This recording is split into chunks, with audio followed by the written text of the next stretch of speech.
Assalamualaikum warahmatullahi wabarakatuh.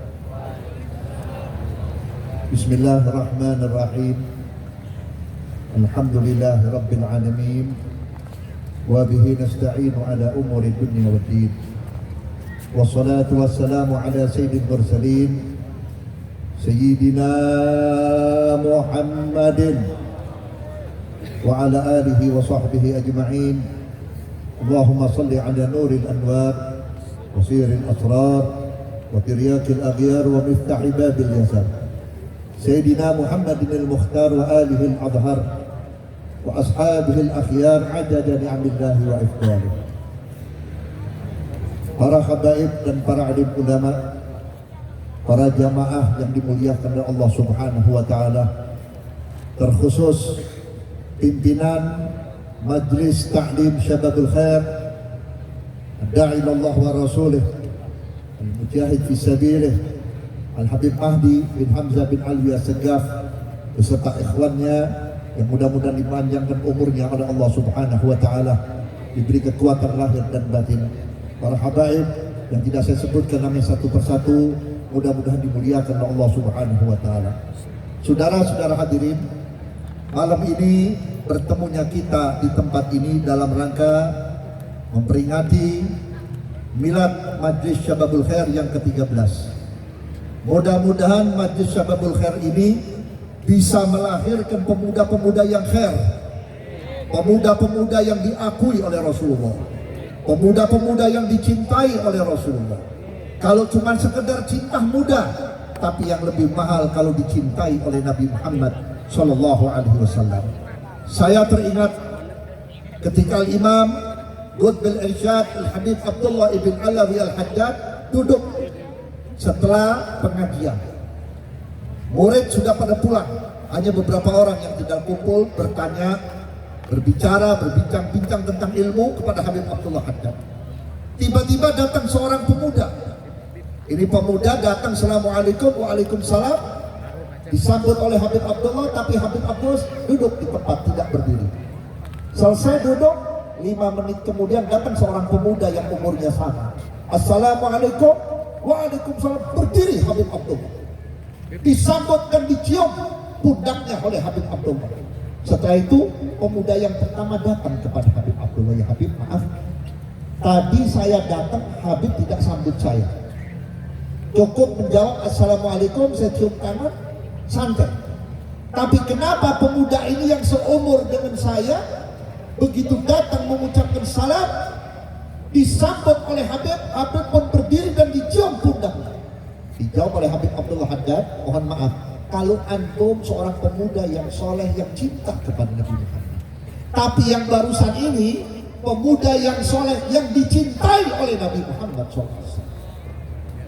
Ternyata dicintai oleh Nabi itu yang mahal. Kalau cinta itu wajib. Kalau kita nggak cinta sama Nabi, nggak punya iman. Kalau tidak cinta kepada Rasulullah, tidak punya iman. Besarnya iman itu karena cinta kepada Nabi. Turunnya iman karena sudah tidak cinta kepada Nabi. Maka oleh karena itu Nabi pernah menyatakan dalam hadis, in ahbabtum an yuhibbakumullah wa rasulahu fa'addu ida'tum minkum wasduqu idha hadathtum wa ahsinu jiwara man jawarakum. Siapa di antara kalian yang ingin dicintai oleh Allah, dicintai oleh Rasulullah, pertama, tunaikan amanat-amanat. Yang kedua, berkata yang jujur. Yang ketiga, berbuat baiklah kepada orang yang terdekat. Berbicara amanah. Amanat Allah ini kepada kita banyak.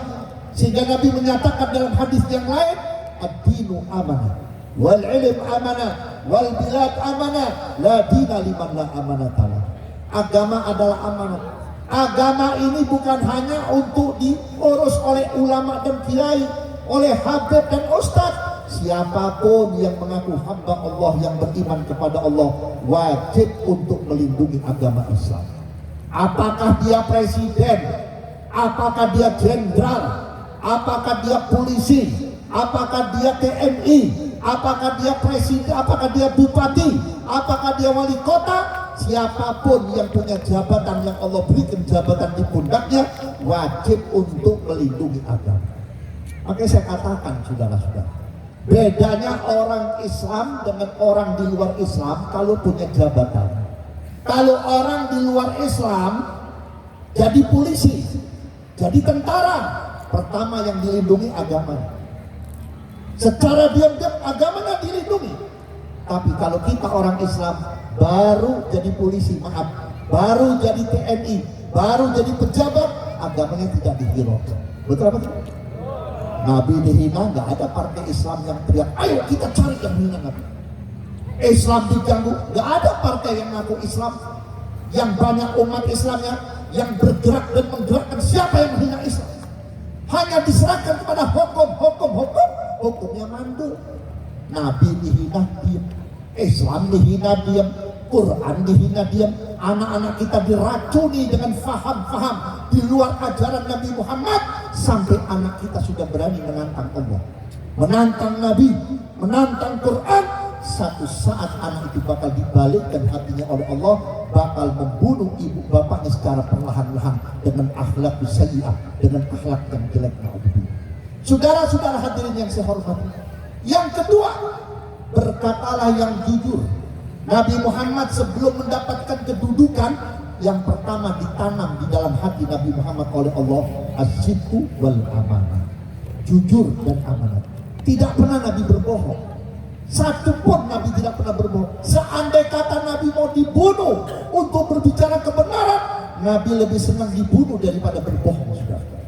Maka oleh karena itu kejujuran itu adalah ketenangan. Saudara-saudara, orang kalau sudah tidak jujur, walaupun Allah berikan harta yang banyak, jabatan yang tinggi, tetap Allah kirimkan keraguan, ketidaktenangan di dalam jiwanya. Makanya banyak orang-orang gede itu penyakitnya bukan salah makan, karena banyak bohong. Banyak bohong, terlebih bohong kepada umat, bohong kepada masyarakat, dan bohong inilah yang akan membuat manusia tidak tenang. Yang ketiga, wa ahsinu jiwara man jawarakum, berbuatlah baik kepada orang yang terdekat. Siapa orang yang terdekat? Pertama, ibu bapak kita. Kalau ibu bapak kepengen punya anak yang baik kepada kita, kepengen punya anak yang berakhlak kepada kita, pertama tanamkan anak kita akhlak.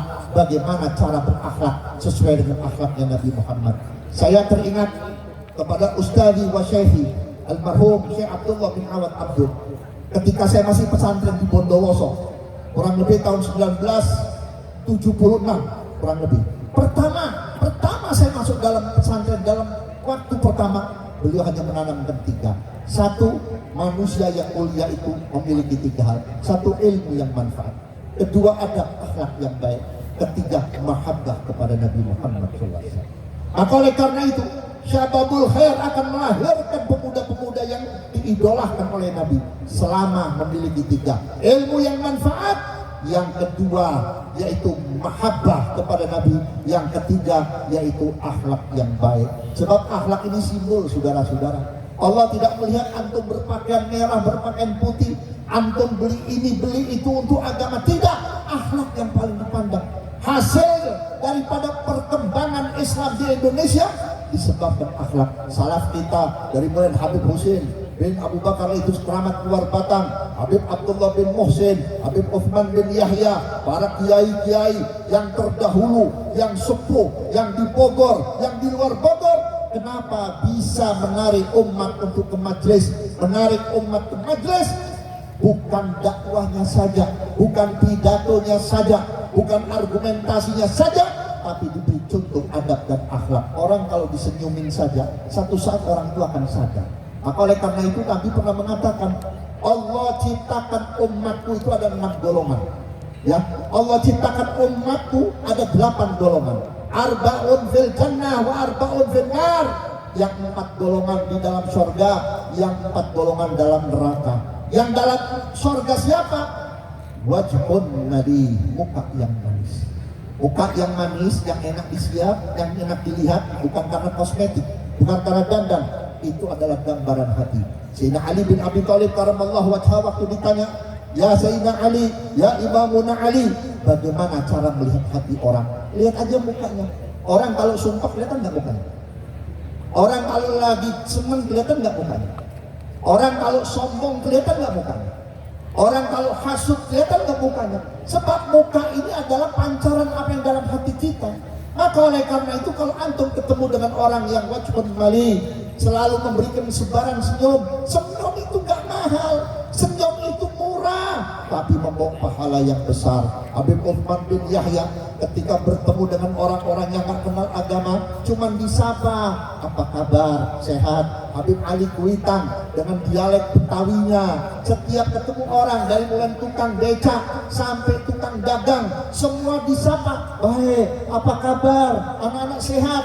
Itu sampai mematri hati mereka, sampai turunan mereka tidak pernah meninggalkan majlis taklim Kuitang, hanya satu akhlakul karim. Yang ketiga, mahabbah kepada Rasulullah. Sebab mahabbah ini mendorong segala-galanya. Terus terang saudara-saudara, biar ilmunya cukup banyak, ibadahnya cukup banyak, tapi mahabbahnya rendah. Tidak ada lagi mahabbah kepada Nabi. Orang itu satu saat bakal sombong. Dia bakal berkata, aku alim, bukan wasilah Muhammad. Aku abid, bukan wasilah Muhammad. Seperti orang-orang rombongan orang soleh ketika mau masuk surga, dibuka pintu gerbang oleh malaikat Ridwan. Kemudian malaikat Ridwan bertanya, hei fulan, kamu bisa masuk surga karena apa? Kalau mereka menjawab, aku karena ilmuku, karena ibadahku, karena sedekahku. Ditutup dengan keras pintu surga. Kami tidak menerima orang-orang seperti kalian. Kenapa? Kalian tidak akan bisa masuk surga kalau tanpa Nabi Muhammad. Kalian sholat karena Nabi Muhammad, kalian alim karena Nabi Muhammad, kalian jadi orang mulia karena Nabi Muhammad. Hanya Nabi Muhammad merupakan jembatan yang menjadikan manusia yang baik. Maka oleh karena itu, ibu dan bapak kepengen punya anak yang soleh dan solihah, jadikan Nabi Muhammad merupakan jembatan yang mengantarkan anak kita untuk menjadi anak yang soleh dan solihah. Kurang dan lebihnya mohon maaf. Assalamualaikum warahmatullahi wabarakatuh.